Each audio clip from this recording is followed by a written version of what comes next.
پھر نمبر 11 جو ہے اس میں وہ لکھا ہے کہ کوئی بھی ثبوت کیونکہ اویلیبل نہیں ہے، اور کچھ لوگوں کے یہاں نام بھی لکھے ہیں. پھر انہوں نے لکھا ہے کہ یہاں پہ بہت سارے ملزمان کی عمریں بھی 18 سال سے کم ہیں، یعنی بچے پکڑے ہوئے ہیں. کوئی ثبوت نہیں ہے، کوئی سی سی ٹی وی فوٹیج نہیں ہے، کوئی واٹس ایپ ریکارڈنگ نہیں ہے، کوئی پلاننگ کا ثبوت نہیں ہے. اور جج صاحب نے یہ بھی لکھا فیصلے میں، جو انسداد دہشت گردی ایکٹ ہے 1997، اس کے مطابق پلاننگ ثابت ہونی چاہیے تب دہشت گردی کا مقدمہ بنتا ہے. کسی صورت کوئی ایسا ایویڈنس نہیں ہے کہ پلاننگ ثابت ہو. یہ کس کیس میں ہے؟ یہ جو پشاور میں ریڈیو پاکستان کی بلڈنگ جلانے کی بات ہو رہی ہے، کوئی ثبوت موجود نہیں ہے. تو پھر ہمارا سوال تو بنتا ہے نا کہ وہ کون تھا جس نے یہ بلڈنگ جلا دی؟ جن کو آپ نے پکڑا ہے کسی کے خلاف بھی ثبوت نہیں ہے، کسی ایک کے خلاف بھی ثبوت نہیں ہے جن کو پکڑا ہے پشاور ریڈیو پاکستان جلانے کے کیس میں. تو پھر کسی نے تو جلایا ہے نا، وہ کس نے جلایا ہے؟ تو جج نے بڑے زبردست یہاں پہ نقطہ بیان کیا ہے کہ بے شک بہت خطرناک واقعات ہوئے ہیں، ریاستی تنصیبات پر حملہ کیا گیا ہے، پرائیویٹ تنصیبات پر حملہ کیا گیا ہے، لیکن اب تک یہ معمہ ہے کہ یہ حملہ کیا کس نے ہے. یعنی جج نے بھی پوچھ لیا ہے کہ وہ کون تھا. اب تیسری بات پر تھوڑی سی آپ کی توجہ میں دلانا چاہتا ہوں. میں نے تھوڑا سا ریئیکشن دیا تھا، ایک ڈاکومنٹری کا بہت ذکر آ رہا ہے کہ سکولوں میں کالجز میں چل رہی ہے.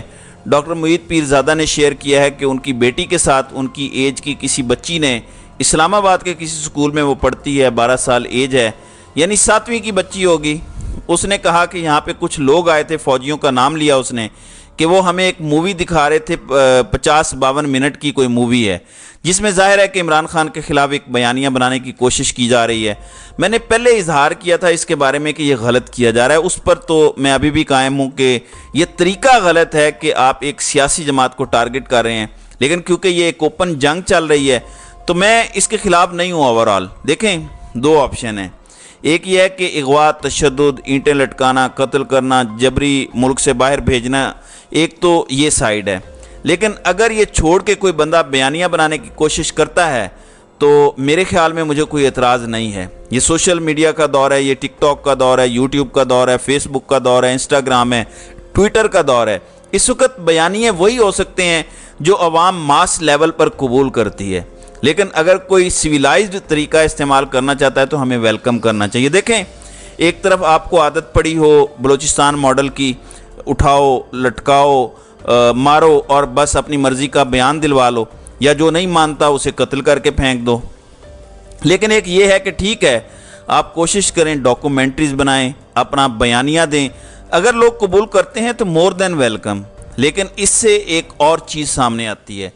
ثابت یہ ہوتا ہے کہ جب بچوں کو بھی بتانے کی ضرورت پڑ گئی ہے وہ چیزیں، جبکہ بچوں کی ایج ہی نہیں ہے یہ باتیں کرنے کی، اس کا مطلب ہے کہ بچے کے دل میں عمران خان نے اپنا سچ ڈال دیا ہے. اس سچ کو نکالنے کے لیے اب ایک مصنوعی بیانیہ بنانے کی کوشش کی جا رہی ہے. لیکن سچ کے آگے آج تک تاریخ یہ بتاتی ہے کہ کوئی بھی کھڑا نہیں ہو سکا.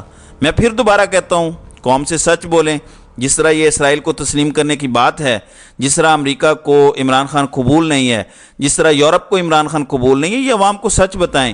کہیں کہ ہم غریب ملک ہیں، یہاں وہ تباہی آئے گی آپ تصور نہیں کر سکتے، اور ہم ایران نہیں ہیں، ہمارے پاس کوئی تیل اور گیس کے ذخائر نہیں ہیں کہ ہم پھر بھی سروائیو کر جائیں گے. ہمیں ہر چیز باہر سے لینی پڑتی ہے، ہم پہ پابندیاں لگ جائیں گی. امریکہ صرف ایکسپورٹ پر پابندی لگا دے، امریکہ کو تو کوئی فرق نہیں پڑتا، وہ وہی چیزیں انڈیا یا بنگلہ دیش سے لے لے گا. فرق ہمیں پڑے گا 7-8 ارب ڈالر اگر ہمارے ضائع ہو گئے. یورپ جو 10 ارب کی ہماری امپورٹس کرتا ہے، وہ اگر یورپ نے بند کر دی، انہیں کوئی فرق نہیں پڑے گا. وہ چین سے لے لیں گے، بھارت سے لے لیں گے، بنگلہ دیش سے لے لیں گے، یا کسی اور ملک سے لے لیں گے.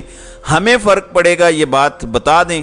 ہمارے ویزے بند ہو جاتے ہیں پاکستانیوں کے تو اوورسیز جانا بھی ناممکن ہو جائے گا، پڑھائی کرنا باہر ناممکن ہو جائے گا. بتائیں، لوگوں کو سچ بتائیں. اگر اس کے بعد لوگ یہ کہتے ہیں کہ ہم نے یہ غلامی کرنی ہے، کہ ٹھیک ہے مغرب ہمیں کنٹرول کرے گا اس لیے کہ وہ ہم سے امپورٹ کرواتا ہے چیزیں یا ہمیں ویزے دیتا ہے، تو ٹھیک ہے، لوگ مانتے ہیں تو ٹھیک ہے.